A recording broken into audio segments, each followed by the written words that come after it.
Welcome to the Missouri Woods and Water Podcast with your host tonight, Amy Winstead. I'm gonna be a guest tonight. If you're joining, I'm your host now. Yeah. If you're gonna be joining us on YouTube, which I hope you are, we're trying to grow that out. We're on my back deck. So but I love it back here. Yeah, it's a vibe. It's a beautiful place. Yeah, I don't know what all you guys can see, but we bought this house repoed, and you couldn't walk back here.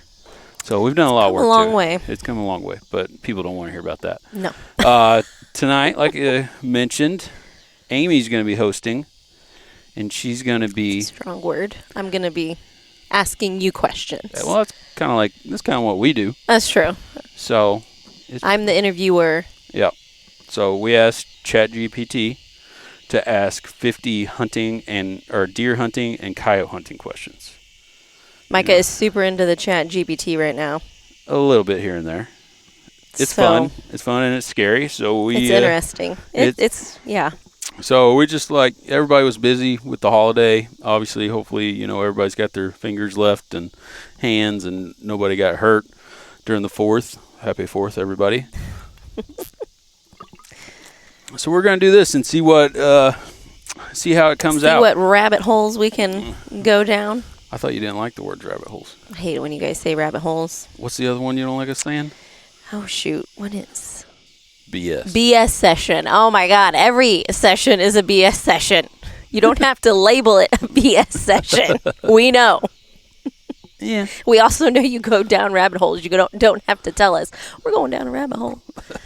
You guys are funny. We usually say it afterwards, though, because we don't know we're going into the hole. Yeah, but whatever. All right, we're going to do sponsors real quick, and then we're going to get into it. Huxworks suppressors. I'm jealous. Nathan and Andy have already gotten theirs. I'm still on the waiting list right now, going on 2 weeks. I think Nathan got his in less than a week. Andy, I think, got his in a week. So I'm kind of depressed. Teaching you patience, babe. I guess so. But super excited to get that out.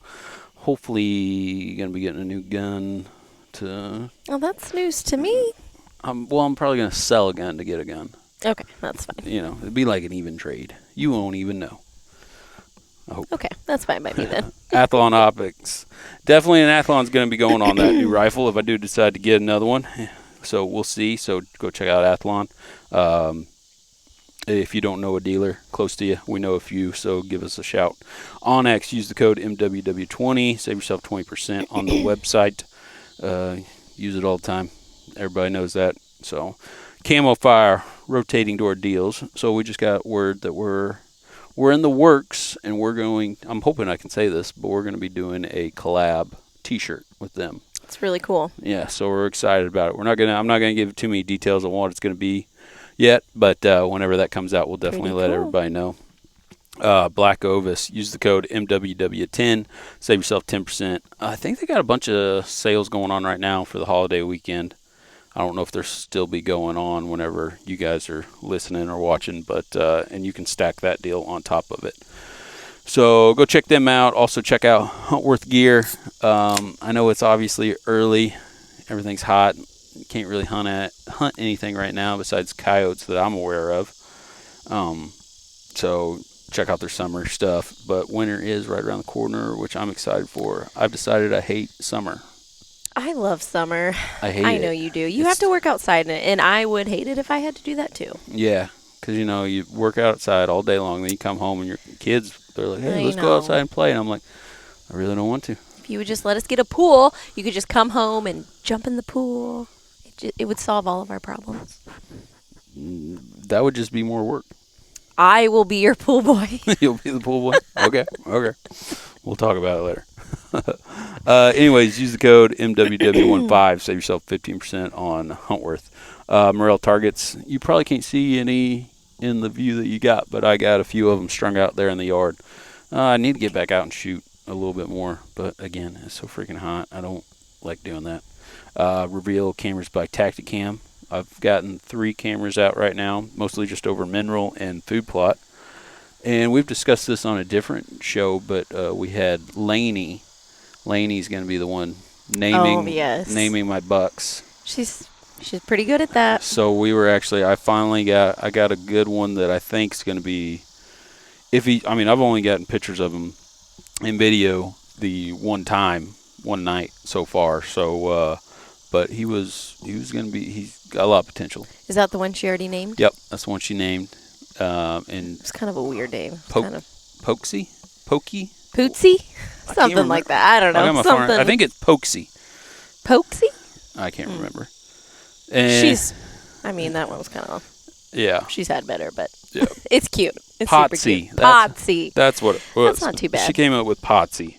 And there was another little buck that she named Tootsie, but I ain't keeping track of him. He's kind of too small to really worry about yet. So I'll keep you guys updated on whatever else comes about. Last but not least, Habitat Works, our buddy Dustin Williams. I was able to I didn't meet him, but we were at the Heartland Bowhunter premiere last week, last week. And he was there, and we did some texting, but the kids wanted to break out early while they were doing all the raffles and stuff like that, so we didn't get a chance to talk to him in person, but we did get to text him. But if you need some habitat work, give him a call, 816-752-7390, or you can email him at habitatworksllc@gmail.com. So that's it for the sponsors today. Flew through those, babe. Yeah, sometimes they go a little long, sometimes they go short. Just It's depends probably better when you have somebody to talk to you about those things. Right. A little bit. But you're doing just fine, love. Okay, cool. So we're just kind of going to get into it. Like I said, some of these questions are going to be pretty obvious. Are you going to be answering these questions like you're talking to someone who's never hunted before? Or are you just kind of I don't know. We'll just see how the questions go. Because it looks like, so we said, give us 50 questions about deer and coyote hunting, starting from easiest to hardest. So they've done like 10 basic questions, 10 intermediate, advanced, expert, blah, blah, blah. So, do you just want me to get started with like question number 1? Yeah, let's jump into it and let's see where it goes. Well, this one seems super easy. What is the primary season for deer hunting? The fall and winter. I even knew that. I could have answered that one. If we're sticking with the Midwest theme, around our area, right. Most season starts the middle of September or the first part of October and goes through usually the first part of the year, just depending. For us, it's September 15th to January 15th. That's when deer season is. And when do you... When's but the best? You start preparing for that well before. Oh, like I'm prepping for it now. Right. Just with, food plots and putting our mineral out and starting to put cameras out. Usually I go out and I put all my cameras out at once. This year I did a little different, and I just put 3 out for now, and then once it gets a little bit closer to the season, I'm going to go and put a few more out. Okay, gotcha. So, yeah. Okay. Question number 2, I guess. What type of weapon is most commonly used for deer hunting? Rifle. Definitely rifle. Yeah. Yeah. Second, I would say bow. Third? Crossbow probably would be my assumption. If I had, it would go I would assume it'd go rifle, bow, and then probably like muzzle loader or something like that, maybe, because they have a muzzle loader season. Oh. Well, they call it alternative season. So the rifle, the gun itself, has to meet a certain criteria. Is crossbow in the same season as bow hunting? It is. Okay. That makes sense. We don't agree with it, but it's fine. Yeah. It's whatever. I'm not going to get into it today. I know. Well, okay. It's whatever at this point. Yeah. Some of these are stupid. Like, what is the term for a male deer? A buck. I knew that. Name a common deer species hunted in North America. White-tailed deer, mule deer, coos deer. Maybe we should have proofread some of these. Well, we can buzz through these ones. Like I said, they get a little harder. Yeah, that's true. Okay. What does bag limit refer to in hunting regulations? I actually don't know this, so your bag limit is the amount you can harvest. Oh, so I guess I just didn't realize. A lot of people will say, like, how many tags do you have? So I've never heard it called bag limit. Yeah. Okay. Bag limit, tag limit, kind of the same thing. What is the main purpose of a hunting license? To show that you paid to go harvest that animal. Yeah, right. And it helps with conservation. A lot of that money goes back into the conservation to help. What is the typical diet of a deer? They've ranged. They do a lot of stuff: corn, beans, forage on different plant species. Clover, acorns. Just depends on what type of region they're in. But for us, our region, real close to us, we got a lot of stuff that you can eat in the woods, acorns and forbs and different plants, and then also a lot of crop ground. We have a lot of crop ground around us that they munch on. How can you identify a coyote from a domestic dog? Ooh. They have different characteristics for sure. Like, if you watch a dog and you watch a coyote, they're totally different. But like somebody who has never really seen a coyote or something, would just the typical person be like, "Oh wait, that's not just a dog." You know what I mean? They'd be able to notice? Sure, I would think so. Once you've seen one coyote, you kind of seen most of them. Like, there are definitely different, coloristics or whatever. But the majority of them look pretty close to the same. They're usually around the same weight and size, roughly. And I'm going to say, 20-ish pounds to up to 40-ish. 40's really big coyote. So. Okay, good to know. What is the legal definition of hunting? Legal definition of hunting? Harvesting game legally.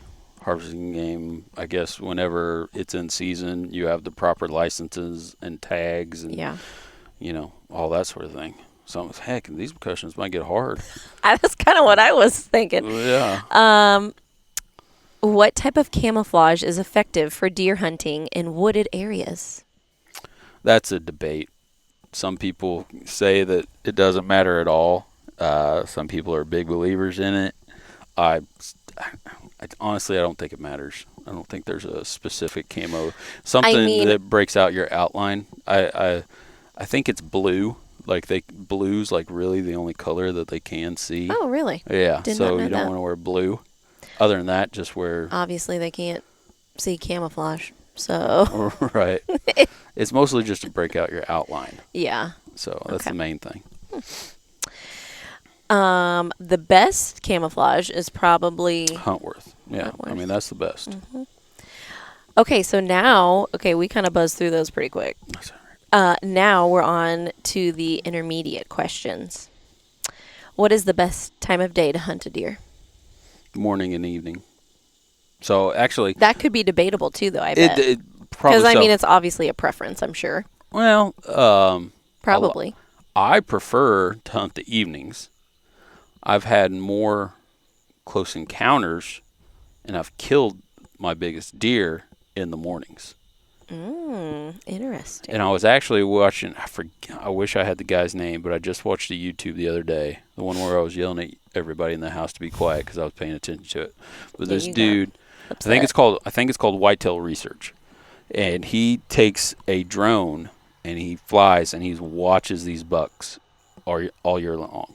And he's only got one video out, but the one video that he's posted so far, and he's going to be posting more, was super fascinating. Seems like a lot of of his own research went into that video that he made. Yeah, it was very educational. It was interesting. He broke a little bit I watched. Yeah, he broke down what they do when the wind switches and everything. So go check it out. I'm almost positive it was called Whitetail Research. I'll look it up just to be sure. Was he from Missouri? No, I don't remember exactly where he was from, but he was. It was really good. But he actually broke down how long a deer was on its feet during daylight hours, buck specifically, and he said that a buck is actually on its feet more in daylight in the morning than it was in the evening, according to the one buck that he watched. And so does that change your mind, though? Because you just said you prefer hunting in the evening. I prefer it because the thing about evening hunting is you usually know where they're going to go. In the evening, usually, depending if it's not in the rut, they're going to go to some type of food source. in the evening. Usually. When it comes to the rut, throw it all out the window because you don't know what they're doing. But yeah. So, but he says mornings they were more on their feet. Morning's a little bit harder for you, though. Morning is harder. I mean, especially just with your work schedule, evening's kind of hard too. But right. Do you want me to move on? Or yeah, go ahead. Okay. And I'll find that guy. Okay. Next one. Name one strategy for attracting deer during hunting season. In our area, it's illegal to bait. I was just going to say that's legal, I would assume. Right, yeah. If you live in a state that's it's illegal, you can bait deer. But if not, then usually you can do scents, some type of scent, like put like a mock scrape or something like that can attract different bucks. That one guy is called Whitetail Research. Go check him out, Whitetail Research. Food plots, you can do that to attract deer. That's what I do a majority of the time. I have a question. Okay. What is the difference, and this might be a really stupid question, but what's the difference between a food plot and like baiting? You know what I'm saying? Well, a food plot is something that you plant into the ground. Right. Baiting is just putting grain, usually some type of grain, out there in one pile. But the intention's the same. Obviously, you're right. You're putting in a food plot just to attract the deer. Yeah, no, you're right. It's you could debate it, but like in Missouri, so it's illegal for me during the deer season to go pull or put out a bag of corn. But if I plant bag, or if I plant corn, I can legally, and I can go and mow down that corn whenever I want, and then there's just corn out there. Interesting. It's somebody somewhere came up with it, and that's just so the way it is. If it weren't illegal in Missouri, would you be fine with the baiting? Probably. I don't see what the big fuss is. Oh, right now it's mostly CWD. We have CWD in a bunch of our counties. I'm sure you've heard me mention it, but they say that that is one of the spreaders that causes it. But baiting is? Yeah, baiting, because it gets into the ground, and then more deer come to that one place, and then they're more susceptible to getting it and transporting it everywhere else. And gotcha. Yeah. But you can still do it. You can argue that with. You could do that with a food plot too. So I don't. Yeah. That's, I guess, in my mind. And the conservation, so they go out and they'll cull deer, which is just kill them. They'll go out and they will dump hundreds of pounds of corn, and then kill the deer off of it. What? And you can't tell me that they're killing every one of them.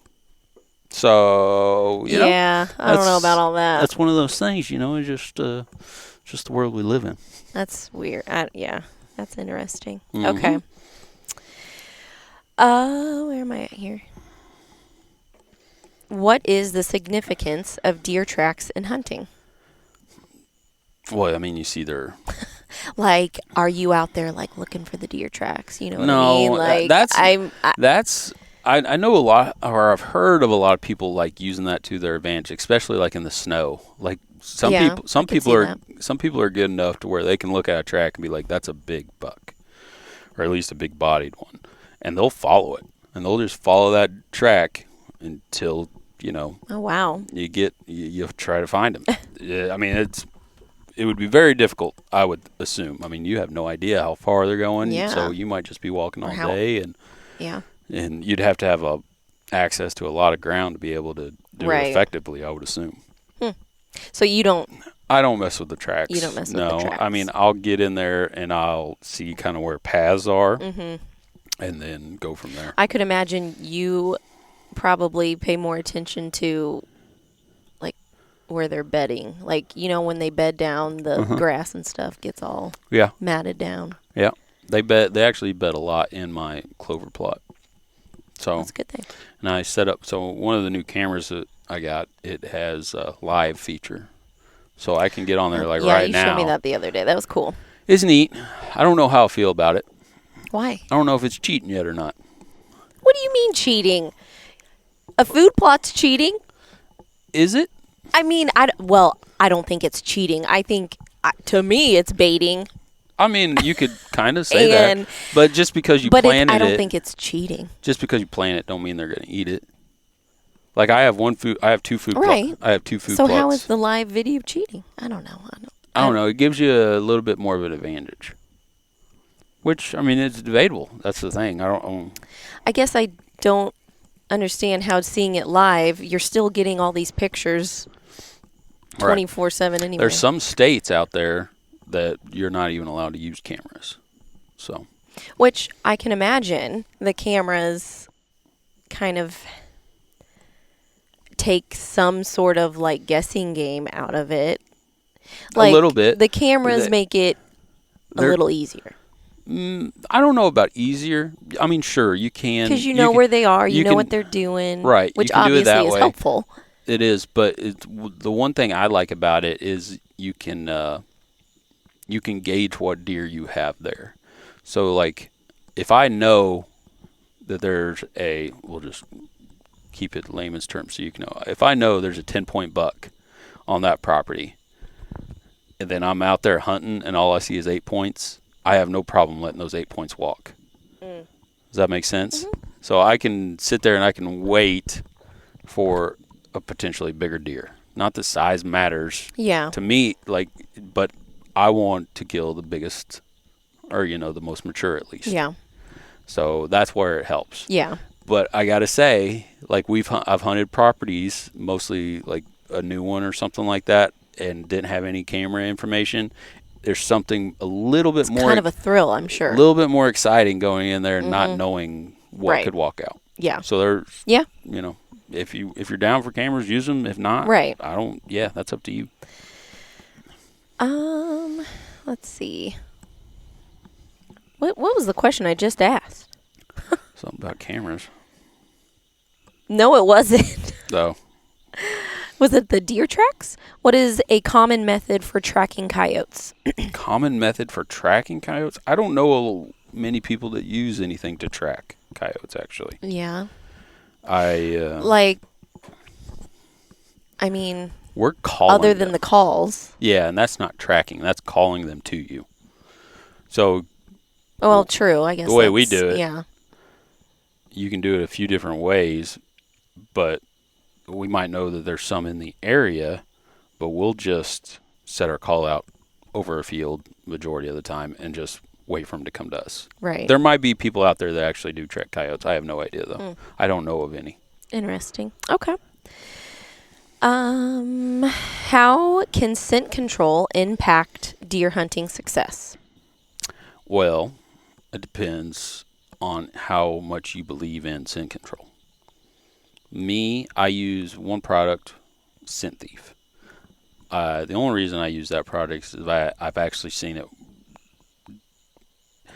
It's not 100%, but I feel like it gives you a slight edge, just a little bit.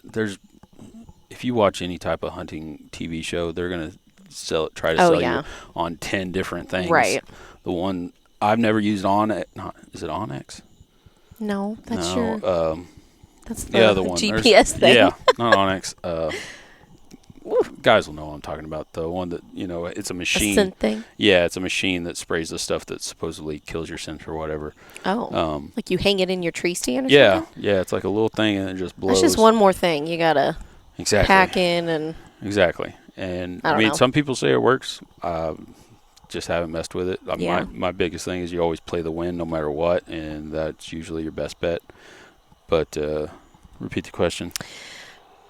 How can scent control impact deer hunting success? So it could give you an edge. Yeah. It give you a little bit of a leeway. I don't think there's anything out there that's 100% though. Yeah. What are the typical vocalizations of a coyote? There's a lot. Can you give us the calls? There's so many calls. Give us your best one. I mean, I'm not going to do it. I know. If Andy or... Can he do them? Andy can do them real good. Really? With like a mouth call.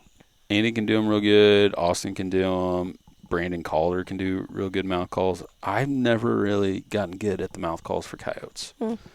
I always just end up acting like it's a turkey call. So I just can't figure it out that good. That's funny. Yeah, but there's all kinds of different howls and Yeah. yips and yaps. Oh, I'm sure. That sort of thing. What is spot and stalk hunting? So a spot and stalk is a lot different. Like right now, like I am a tree stand hunter. Mm-hmm. Spot and stalk is when you actually spot your prey or whatever you're going after and you stalk up on it and kill it that way. You're on the ground. You're on the ground. So that's what you do when you elk hunt. Yeah. Spot stalk. That sounds cool. Spot stalk it's still kind of, you're still calling them in. So you're kind of sitting and waiting for them to come to you. But if you do see them, you're obviously going to try. Can you do that very much with deer? You can. It's really hard. I can imagine for whitetail deer. Whitetail deer are super, super skittish. Right, because they spook easy. Yeah, so they spook you'd very have to easy. be real quiet. But it's more of a Western thing. So you get in those huge open fields. Yeah. And it's really big on mule deer. That'd be cool. Oh, it'd be really cool. I don't know if I'd have the patience for it. So, I mean, I guess it's no different than sitting there waiting for it. But, you're putting hours into a stalk, and then you just like your elk hunt. Yeah. I mean, and then you F up the last 10 seconds, and it ruins everything. Yeah, that would suck. So, what type of terrain is best for coyote hunting? we prefer open fields. Call them out. You want timber in there, or at least some type of brush line.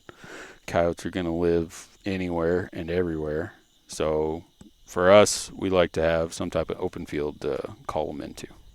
Okay. Yeah. Good to know. Name 2 types of deer calls used in hunting. The grunt call, the snort wheeze. I guess you can call antlers.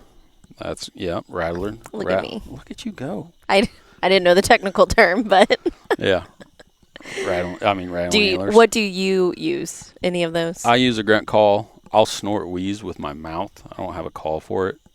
And then there's doe bleats and stuff like that. Have you ever called when I've been with you?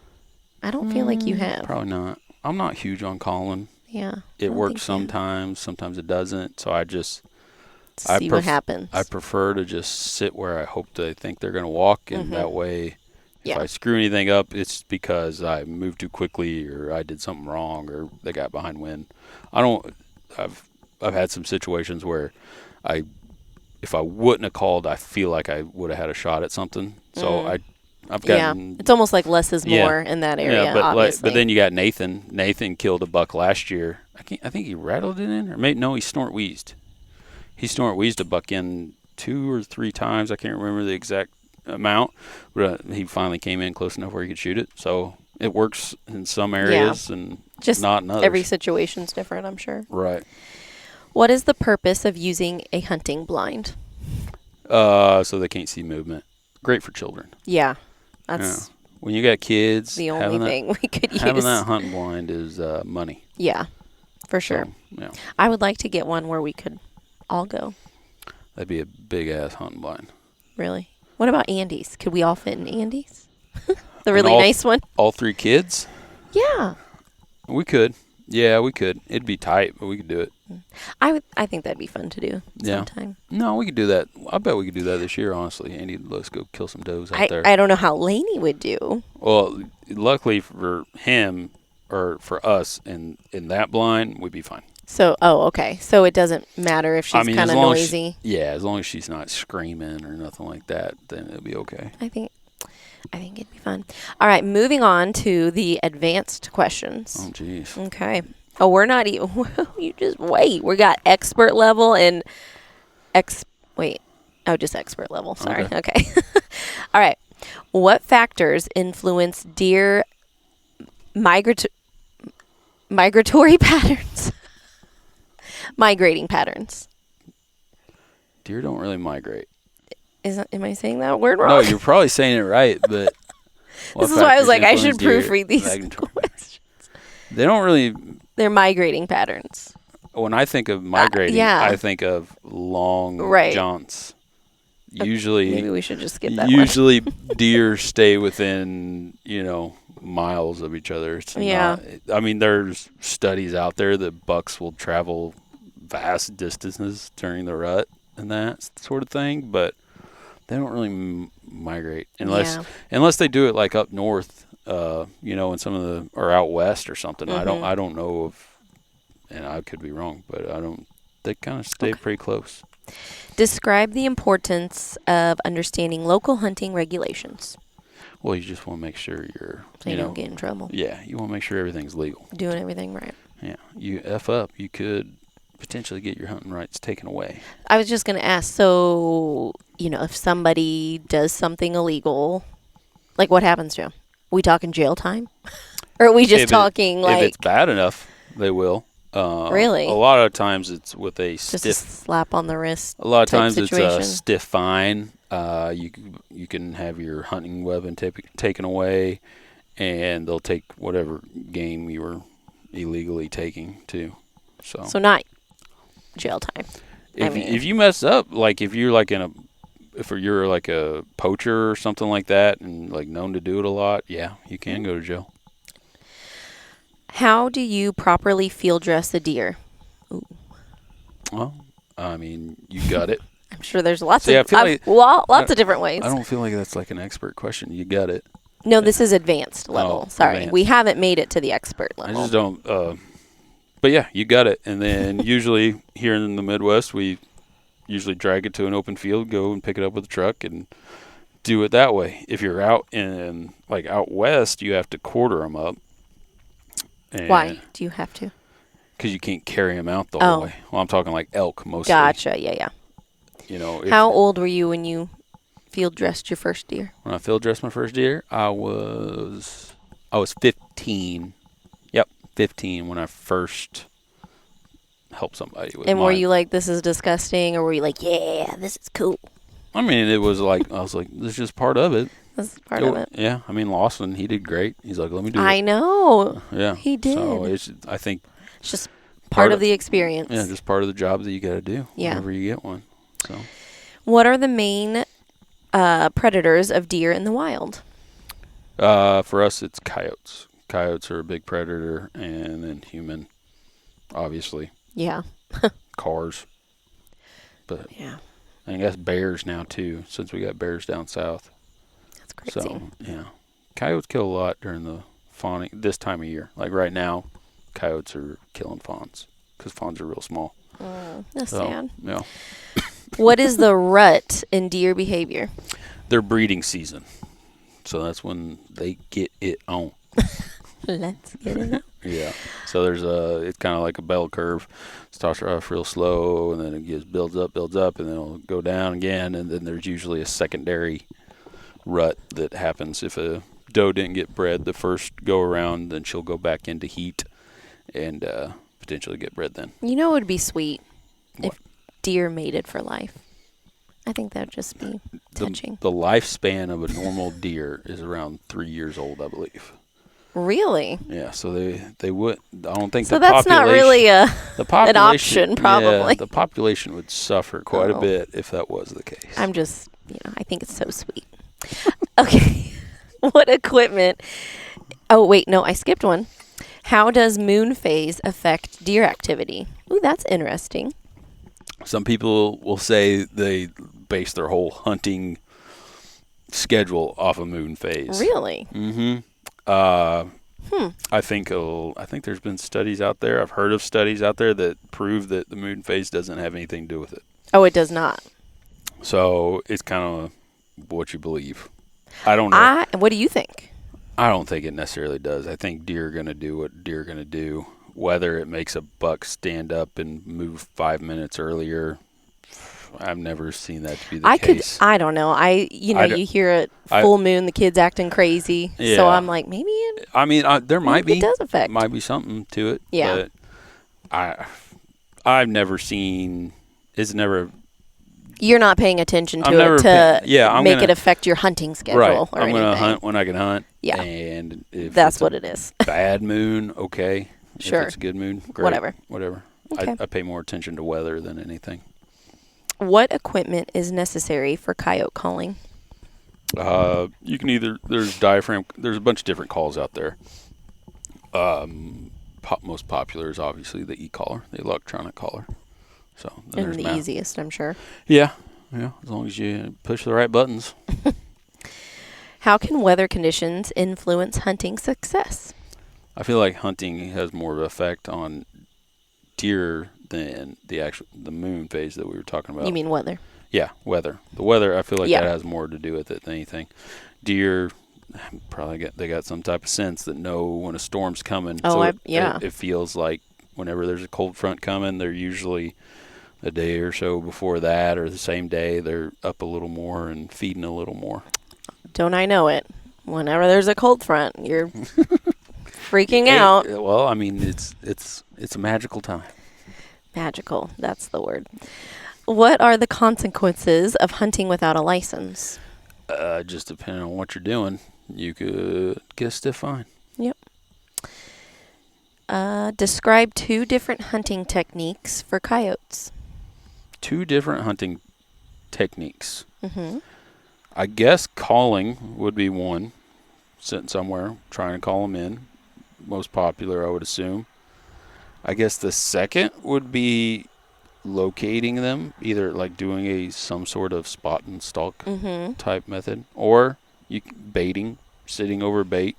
Or what about using your, what do you call it? Thermal. Is that? I mean, that's just a different style. Okay. So that's not like a technique. Yeah, we're still calling them in. Oh, gotcha. Okay. But I guess baiting would be one, and then calling them would be another. Is baiting coyotes illegal? I don't think so in Missouri. I know you can, because we'll set up over, dead cows and stuff that have died for whatever reason. So I don't. That makes sense to me. But then again, I don't understand. Why would baiting deer be illegal, but not baiting a different animal be illegal? I think deer's worth more in the hierarchy of things. Oh, okay. I don't know. I mean, that's what I'm guessing. A lot of rules. Okay. There's a lot of coyotes out there, too. That's true. They can be knocked down a peg. Yeah, true. Okay. Now we're getting into the expert level questions. Ooh, getting nervous. I feel like we're buzzing through these pretty quick. That's all right. This thing ain't going to take all night. Okay, good. What role does habitat management play in deer population control?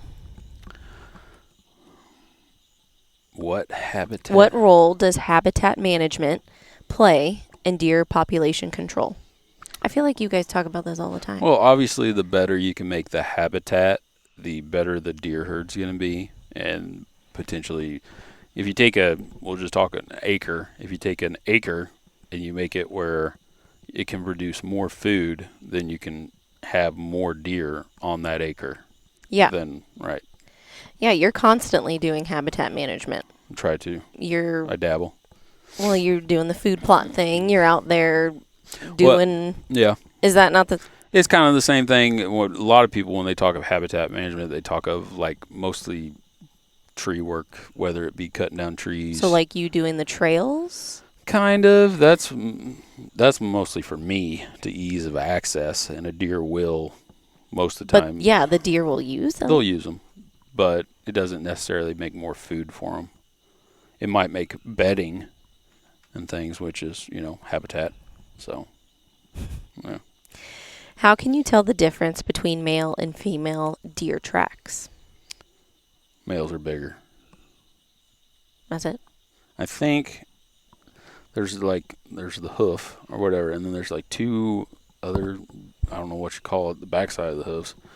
I think if it's a bigger deer, usually they're more weight, and you can see those 2 ones, but I could be way wrong on that. But usually they're just bigger. Okay. Yeah. But again, you're not really paying attention. No, to I don't pay attention. Especially to female Right. tracks, I'm sure. No. Discuss the impact of overhunting on coyote populations. I was going to say, is overhunting a thing for coyotes? The thing about coyotes is they can fill gaps in the ecosystem quicker than anything else, it seems like. You kill a coyote in this one area, usually within a year there's going to be another coyote there. Mm-hmm. So the only thing but as far as ecosystem, you're going to get more, if you do take them down a notch, you're going to have more small game. You're going to have rabbits, rodents, which is not necessarily a great thing or whatnot. Turkeys, I guess, little poults, that sort of thing. Okay. I don't know if that's the right answer, but I mean, I feel like that's right. Sounds right to me. Yeah. I think our recorder quit working. If Uh-oh. so, it is what it is at this point. What types of bait are legal for deer hunting? In our state, none. You go over to Kansas, you can use grain and bait them. You know, same in Texas. I don't know what all states you can bait in. I think Michigan maybe. But yeah, so it doesn't really matter. It doesn't really apply for Missourians. Okay, right. Yeah, you can't bait. How do you recognize a coyote den? A hole in the ground. Did you know coyotes only den during the pup season? I did not. Yeah. So I always thought that they just had a den that they slept, a few dens. Right. But apparently they only den whenever when they have pups. So they're just roaming. Yeah. Do they stick to an area, or do they really just kind of? No, they have they have their area. And that's what I was meaning. Like if you kill a coyote, kill a coyote in a really good area that's for a coyote, like they love being around cattle for whatever reason. I don't know if they eat the crap. I don't know if it's because mice or what, but they like being around cows. So if you kill one there, it could be the next week, it could be a few weeks, it could be a month, year, whatever, but another coyote will move into that area because of how sought after that area is. Interesting. Yeah. Did not know that. And I didn't know that about the den thing. I hope I'm getting that right. I'm pretty sure I heard that. I think it was Tori Cook. Could be wrong, though. Don't quote me. Explain the ethical considerations in hunting practices. Wow, explain the. These are okay, I like these because these are the type of questions you were asking me on our last podcast we did together, and I was like, come again, what the heck did you just say? Explain the ethical considerations in hunting practices. I think that the powers that be want, whenever you are killing game, they want you to do it the quickest way and the least harm to the animal as possible other than killing it. They want it to die quick. Yeah. Is the sort of thing. Right. So I'm assuming that's what that's talking about. I think that's what that's saying or asking. Yeah. What are the signs of which deer are dominant in an area? There's always an a-hole deer around most of the time. But is that like the alpha deer? I mean, deer have bachelor groups, and then once it gets closer to the breeding season, they will split up, and there'll be a hierarchy of deer in there. Turkeys are the same way. I would assume coyotes are the same way. There's a pecking order, and there will be challengers that come about saying, nope, I want to breed these does or whatever, and they'll get in fights. That's when you'll see a lot of, deers with like broken off antlers.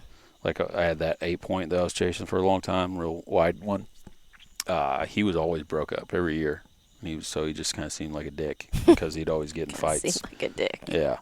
Like Nathan, that one that he killed last year, it was full of infection because it was a fighter. He was a dick. Yeah, he was a dick probably. Interesting. Yeah, I mean, and like just the way they act. So like him snort wheezing, that's an aggression call towards another buck. Yeah. So that he was like, "Where's this buck at? Yeah, I want to fight it." He wanted to respond to that. Right.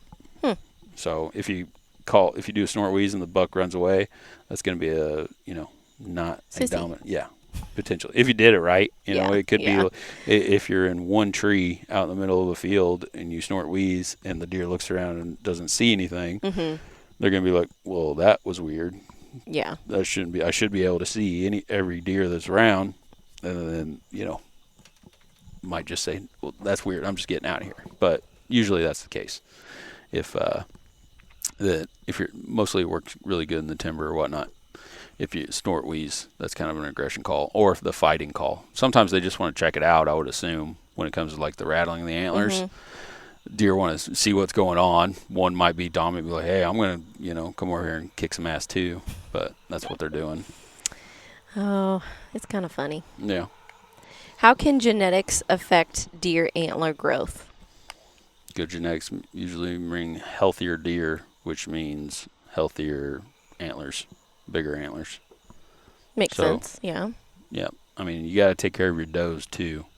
Like that, if you're not mineral, like what we put mineral out, you want to keep your does healthy just because it's going to continue on to the next generation. Because then, she gives birth, she's drinking mom's milk. If that doe's healthy, that's going to help the next deer be healthy, and so on and so forth. So, yeah. What is the significance of scent glands in deer behavior? Scent glands and deer behavior. So they have a few different glands.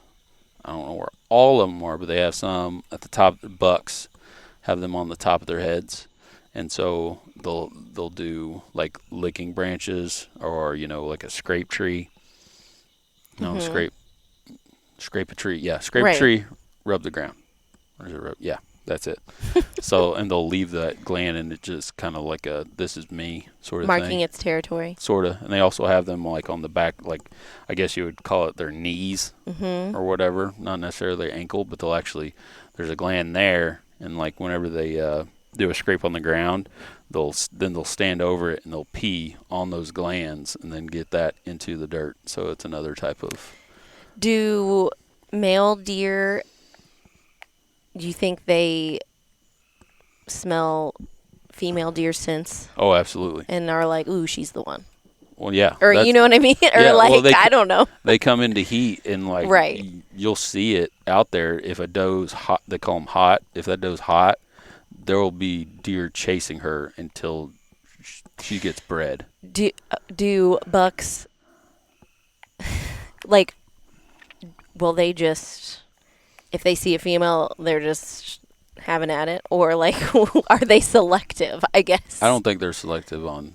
I mean, I would assume it's kind of like the male species. They're gonna get what they can get, sort of thing. Except for me, you're the only doe for me, dear. Oh, jeez. You're the only doe for me. Great. But no, it's seriously, I was wondering if they'll just like. They see the first female and they're like, okay. They go around and they check them. So like So they're selective.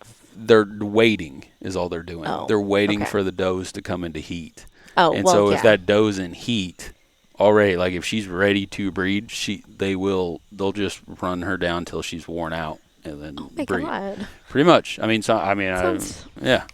Terrible. So like, but there'll also be cases where like because they can tell just by the scent, I'm assuming that, well, she's not ready today, but she might be tomorrow. So they'll just hang around her, and they'll try to get them away from all the other deer, and keep her away from any. That's why I will never kill a doe. Poor thing, she goes through so much already. That or just take her out of her misery. You can look at it a few different ways. That's true. I guess I would be doing her a favor in that regard. Yikes. Yeah. Okay. Discuss the pros and cons of hunting with dogs for coyotes. It's fun to watch. I have not been on it. Our buddy Austin, he obviously has a decoy dog. So it gives you a little bit of an advantage if the coyotes are willing to, if they're aggressive. Like, again, this time of year, they got pups on the ground, so they're more aggressive towards everything else because they do everything they can to protect those pups. So you can get them fired up pretty good, and, like, you could almost – Austin says you could stand up and wave at them, and they're still not going to go away if that dog's with his dog there. That would be really cool. Each coyote's going to be different, but they also use dogs to run them down. So like they'll get up in those big. And it even happens up north here, but they'll find big old open areas and they'll run drainage ways or whatever till a coyote pops out, and then they'll let their dogs out, and the dogs will actually chase the coyote and get them that way. That'd be cool. It'd be cool to watch. Yeah, I want to see it. Yeah. Yeah, I know a few guys up north that do it, but I haven't been able to ever get up there and watch them. I wonder if to train your dog to do that, if that's really, is that hard to do? I think a lot of it's just breeding. Oh. And really? Yeah, I mean, Austin, I don't know exactly what all it went into. I don't know. Yeah. There's some type of training in it. Right. But I've never messed with it. so I couldn't tell you. But there's something. Hazel, I don't see her doing that. She might actually be a good decoy dog because she's pretty good about staying around. She's a very good listener, like for sure. But I would assume. I don't think she would be up for a fight. Running. She wouldn't be up for a fight, and she wouldn't be up for running. She's a fat, lazy dog. She's a good doggy though. But I would assume the main thing you want on that type of dog is recoil. Like if it goes out there and you call it back, you want to make sure it comes back. True. And Hazel would do that. Yeah, recall, not recoil. My bad. But I knew what you were saying. Yeah. Okay, now we are on to some more expert level questions. Alrighty. We're almost done here. What are the complexities of managing deer population in urban areas? I would assume the biggest complexity is the actual people. So there's a guy. Everybody's gonna know who Seek One is, but Seek One, like that's what his YouTube channel is. Like he's probably one of the biggest YouTube hunters out there. Very successful, and it's because he hunts urban areas. So he'll go into like neighborhoods and kill huge deer. And like the hardest thing about that is there's obviously even bucks and stuff. Big bucks. Wow. Big deer. Because you see deer in neighborhoods and stuff, but I don't know that I can remember ever seeing like a big buck. Yeah, I don't think I've personally ever seen one in the neighborhood. But that's cool, though. I would think the biggest hurdle about it is just getting everybody else on board. You know, you got to get permission on these small properties. Yeah. And they're cool with it, but the neighbor's not cool with it. And that sort of thing. Yeah. But the thing is, you still got to manage them. You got to have something to do, because if you don't do it, then that's when the government gets involved, and then they got to pay somebody to go do it.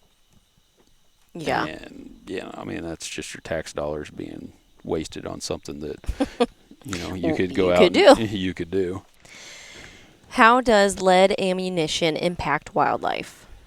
Supposedly lead's bad for animals, so you don't really see too much lead anymore. Really? Yeah. It's more on birds. I think they get, but I mean, there's obviously lead out there, but copper's big now, sort of thing. But I mean, it's poisonous. So. Okay. Sure. Explain how to conduct a deer population survey. That's a weird question. That's a good question. You think? Yeah. Explain how to conduct a deer population survey. What? You can do it like a few different ways, I think. Like the majority, especially now. So like now, thermal drones are becoming really popular. And so you can actually get a guy out there, and he can fly over your whole property, and he can tell you how many deer you have on that property. Oh, that's at any given time. So obviously that's going to fluctuate enough. But if you think you just overran with deer, then you might want to thin out some. Didn't you guys have somebody on your podcast? Yep, Bird Eye. Yeah, we had Bird Eye on. He was actually at the Heartland Bowhunter premiere. But yeah, so Bird Eye, and we actually went out after we were done, and we flew up. He flew up for us and was just checking out around. And I don't think we saw one deer that night. We were at we were at Nathan's house. We saw like some raccoons and plenty of cattle. That is really cool, though. Oh yeah, I'd like to have it done over where I mainly hunt, just to see. But you can also do it like with cameras, and I forget how they do it exactly, but. I don't know exactly. The only way I know to do it for sure is with the thermal drone and actually counting them. What about just using your trail cameras? There's a way to do it, and like there's some type of formula or something like that. I can't remember it. Because I would imagine that would be a good tool. You can, and like Grant Woods will tell you can also tell by your timber. Like if you go in there and everything's eaten up real bad, and you don't have any food, but you got to be good at like knowing what was there. You got to know what was there to begin with, and you got to be able to know all the plants and that sort of thing, and what deer are actually wanting to eat. And if they're chewed down to the dirt, then you probably got too many deer. But if you got plenty of food around, you're doing a little better. Okay, so that was a better question than what I thought it was going to be. Discuss the ecological role of coyotes in their habitats. They're kind of like they're a better, no. They clean up a lot of mess. So, like, anything that dies, coyotes are usually going to get to it, especially deer. Like, if a deer dies, they're eating it. A coyote's going to get to it at some point, more than likely. Not all the cases. I mean, there's some cases where you kill it. If you don't get to it within 6 hours, that deer's gone already because it's been eaten up by coyotes. There's somewhere it could last some time, but no, they keep the rodents at bay. They kill a lot of field mice and rats, that sort of stuff. They kill some. I would assume they kill raccoons. I don't know how much raccoons they actually kill. I wish they killed more of those. I was gonna say, I feel like we have a lot of raccoons. Ton of raccoons. We don't have enough people that hunt raccoons is the problem. Yeah, we got a lot. Yeah. We just hit one yesterday. We did hit one. Yeah, I forgot about that. That is the worst. Ugh, I hate that. I'm just glad it didn't mess the car up. I know, because that was a big boy. Mm-hmm. It was huge. Yeah. Sorry, I lost my spot. What are the legal implications of hunting in different states? I couldn't tell you. I don't know. Yeah. I don't know about other states. I mean, right. Yeah, you're not going to. I mean, you have to. There's a bunch of different rules depending. Follow the rules, people. Yeah, that's it. If it's an out west state, look it up. You usually got to put in for some type of draw. You got to build points, that sort of thing. Yeah. Missouri, all you got to do is pay money. And you can come kill our deer. I know you guys have talked about that a lot. Yeah. We know your thoughts, which I agree with you for sure. Do you? So you don't. I think, yeah. I mean, I think you guys make a good point on it. Okay. Good. Thank you. Yeah. It sounds like, why wouldn't we up the... At least the charge. At least they can pay more. Right. So. Yeah. No, I agree. I agree with you, dear. Okay. Thank you. I feel like you've kind of already answered this a little bit, but how do predators like coyotes impact deer behavior? So if deer or coyotes will kill deer on occasion, they don't really kill full deer that often. They definitely do it. But if you got a high coyote count, and they'll disperse them a little bit, so they'll run them around, but usually they come back.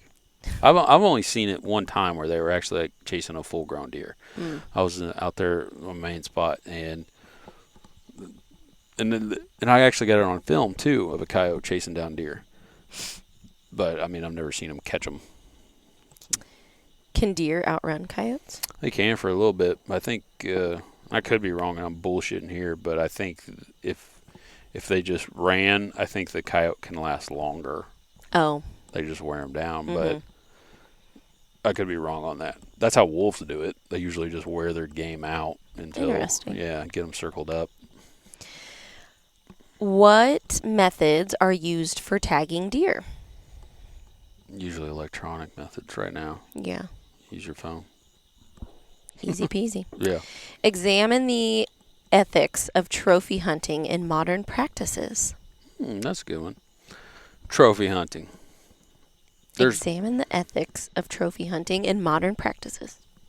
We're going to go across the pond, but like over in Africa, it's really big, trophy hunting. That's what they call it. Yeah.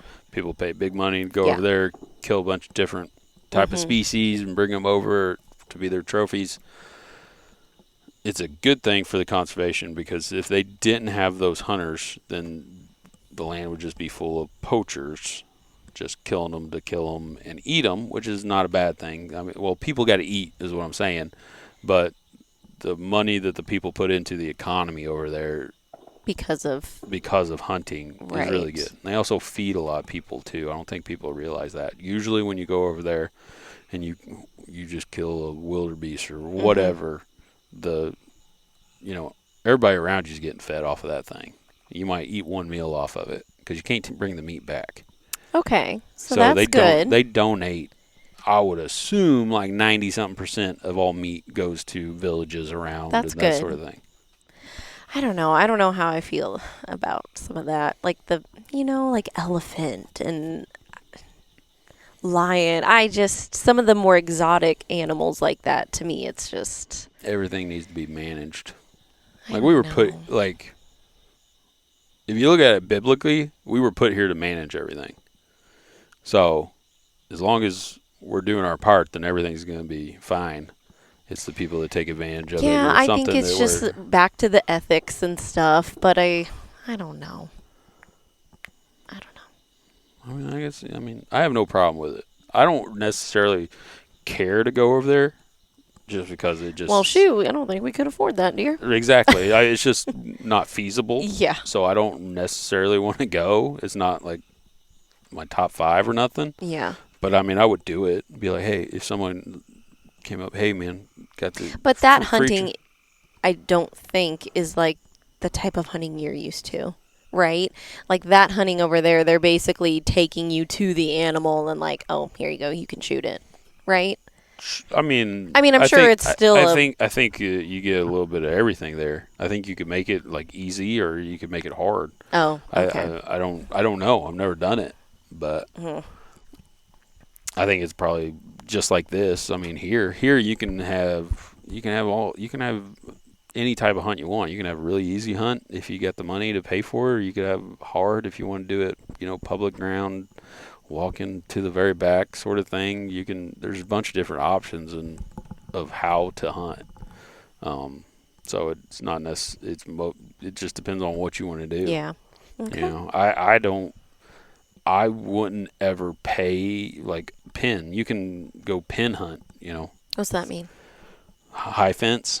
So someone's got high fences and they've been growing deer, and you pick out whatever deer you want, and they What? oh yeah. Yeah, people do that. People pay thousands of dollars, like $10,000, $20,000, $30,000. That to me isn't hunting, I don't think. I agree. It's not hunting. It's different. Like, our buddy Jody Miller up north, he was big in the corporate world. I can't, remember exactly what he did for a living, but, he had a lot of highfalutin people, and one of them wanted to take him on a hunt, and it was a high fence hunt. He wasn't going to tell him no, and I wouldn't tell anybody no. I'd still go do it, but it was like, it's not the same. No. It's like, okay, yeah, I shot your and like shot your deer. I don't know about that. Yeah, I mean, you can go out there and there's $5 in a row, and they'll put a price tag on each one of them. Oh yeah, that one's $10,000, that one's $30,000, that one's $50,000, whatever. That's crazy. I did not realize that was a thing. Yeah.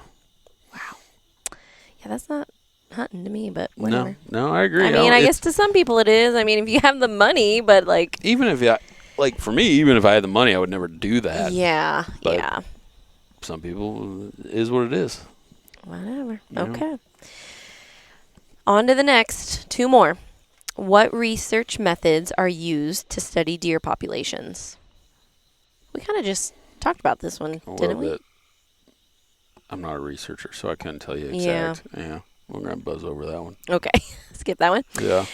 Analyze the impact of climate change on deer and coyote habitats. Oh, geez. We got this freaking lib AI. Lib AI. So what's the question again? Analyze the impact of climate change on deer and coyote habitats. I have no idea. Oh, my gosh, Micah. I don't know. Well, I don't... Okay. Do you think in recent years, I mean, shoot, let's say past 10 years, do you think weather or climate has affected your deer? No, I don't. You haven't noticed a change or no? anything? The only thing I've noticed is diseases. Is the only thing that I've noticed change deer. And that has nothing to do with climate change? Not that I'm aware of. So, I mean, I guess it could. Maybe I mean, a little bit. Like EHD is a real big one. Like 2012, when I used to go up north all the time, we got hit with EHD, which is usually whenever you have a dry summer. There's a midge or whatever that's in the water, and they get into the deer and they kill them very quickly. And then you got CWD, which, depending on what side of the aisle you're on, kills deer. I've never seen it kill a deer. I've never seen one with CWD that I know of for sure. And then the conservation comes in and kills a bunch of deer. So that's the only time I've seen like huge impacts. I've never, whether it was hot, cold weather, it's all been pretty close to the same. Okay. So no, you don't feel. I don't feel like. I mean, deer adapt very well. I think they live in all 50 states. I think they're in Alaska. They might not, or no, they're in Alaska. I don't think they're in Hawaii. I thought they were because you. They have axis deer over there. Okay, that's. And those are because I'm like, you have literally told me I want to go to Hawaii and hunt there. I want to hunt axis deer, Okay. which is different. Then they brought those ones over there. Oh. Yeah. Gotcha. It was a gift from somebody. Oh, interesting. Yeah, but yeah, I don't think they're on Hawaii, but I'm pretty sure they're in all the other states. Did not know that. Yeah. Okay, so I also You came up with some asked ChatGPT. Except for mine are not like hardcore questions like these. Mine are more funny questions. Okay. I'm not going to ask you all these, but let me just find. And some of these are really cheesy and stupid. Hold on. Let me scan real quick. Our kids are getting antsy. I can tell. I know. They're just sitting at the door. Okay, so quick question. Do you spend more time hunting deer and coyotes or talking about hunting deer and coyotes on your podcast? Just trying to figure out which one you actually spend more time doing. I mean, I get to hunt a lot. Not as much as I'd like, just with scheduling. But you probably spend more time talking about it. Probably. We do that once a week all year long usually. In general. But then, me and Nathan, we're talking all the time. Right. It might not be specifically about a certain type of deer, but it's usually involved around deer hunting, whether it be property, leases, what we should do, that sort of thing. But that's usually the main topic is some type of outdoorsy. Mm-hmm. So when you say I'm going hunting, is that actual hunting or the type where you sit in a blind, scroll your phone, and talk about hunting on the podcast later? I've done it both. There's definitely times where I just go there, I'm just like, I'm just going to scroll, and then there's times where I don't even pick my phone up. Yeah. So, usually... Do you know, the moment you get there, can you feel, oh, this is going to be a good one, or I don't know about it? Or do you not really? I think that kind of depends on the weather. For me, it does. That's what kind of gets my feels going. If it's cool and or the time of year it is, once you get into that mid-October to later October into November, that sort of thing, that's it could happen. Yeah. In a blink of an eye sort of thing. So it kind of keeps you on your toes. Yeah, that makes sense. Okay, hold on. Let me, like I said, these are pretty stupid, but they're just kind of funny. Would you rather miss an entire hunting season or have to go 1 week without talking about hunting, listening to hunting, doing your hunting podcast, or shopping for hunting gear? That one. Yeah, There's no way. I was going to say, wait, that's stupid. After I just reread that, I'm like, of course he's going to pick that. Yeah, that's easy. That one was easy. Okay. Because there's probably been a few weeks in my year that nothing's been brought up. That one was stupid. This one's kind of funny. Does every conversation have to circle back to deer, coyotes, or that time you almost shot the one? Or is it just the free bonus content for your podcast listeners? I feel like Nathan's the worst about bringing he's told his stories or brings up a story all the time. He gets it honest. I feel like that's a Thomas thing. I get it. It's going to be brought up, but I try, if I've told a story on the podcast, I try to not bring it up. Or, at least a little bit. Well, If I do, I'll skim through it real quick, sort of thing. Okay, I think, let me try to find one more and then we can. One more and we'll wrap her up.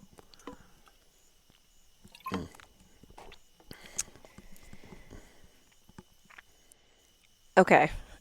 Would you rather miss hunting season for a year or watch The Real Housewives with me every weekend during the hunting season? So you have to miss. Wait a second. That's terrible. That doesn't even. That's not even a question. I was going to say, well, you got to pick one, I guess. I'm not missing hunting. for Real Housewives. Is that what it's asking? You have to watch it with me. Oh, so I have to watch it with you on the weekend. To be able to hunt with? No. You just have to pick. Either miss hunting for a whole year. Okay. Or, well, this is stupid. Of course you're going to pick that one. This one's dumb. Or watch The Real Housewives with me every weekend for one hunting season. Well, I think what it's asking is, like, I can only hunt if I watch that show with you. Yeah. Yeah, I'd probably watch it as long as it's That's not so during, dumb. Okay, as long as it's not during stupid hunting one. time. Like, we're going to be doing that when I think it's ChatGPT failed me on some of these questions. Yeah. Yours were good. Mine were kind of stupid. Great effort, though. If I put antlers on myself, would you finally get that same hard-eyed look you give that big buck? You can just take your shirt off without usually do it for me, dear. No, it is kind of funny, though. You know, you see all those guys with the pictures of their big bucks, and you're a big buck. I'm like, wow, look at that smile on his face. I wish he looked at me like he looks at that. I still look at you that way. I know. Sometimes. All the time. All right. Hopefully you guys got a little enjoyment. I bullshitted a lot on some of those, I'm sure, or didn't know what I was talking about. So let me know. It was fun. Yeah, that was fun. So hopefully people enjoyed it. Guess we'll find out. Yeah, we'll see. All right. Thank you, Amy. You're welcome. All right. Have a good week. Bye.